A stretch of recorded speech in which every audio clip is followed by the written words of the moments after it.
অনেক দিন ধরে আমার একটা পাহাড় কেনার ইচ্ছে, কিন্তু পাহাড় যে বিক্রি করে তার ঠিকানা আজও জানা হলো না।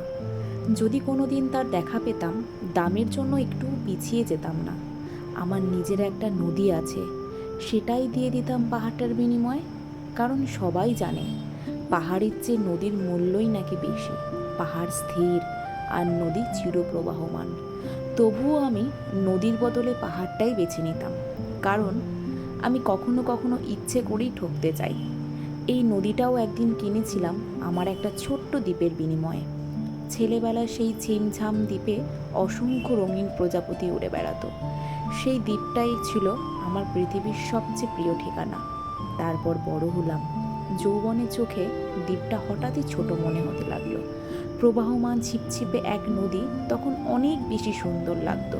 বন্ধুরা বলেছিল, এক টুকরো দ্বীপের বদলে এত বড় একটা নদী পেয়েছিস, তুই তো জিতে গেছিস।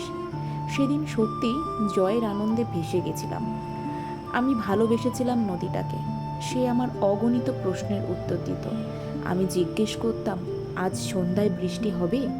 সে মৃদু হেসে বলতো, এখানে আজ দক্ষিণের উষ্ণ হাওয়া, কিন্তু এক ছোট্ট দ্বীপে এখন প্রবল বৃষ্টি। সেই দ্বীপে আজ আর আমার ফেরা হয় না, কারণ শৈশব কোনো ঠিকানা নয় যেখানে ইচ্ছে হলেই ফিরে যাওয়া যায়। সে এক হারিয়ে যাওয়া ঋতু, যার গন্ধ শুধু স্মৃতিতেই রয়ে যায়, স্পর্শ আর কখনোই ফিরে আসে না।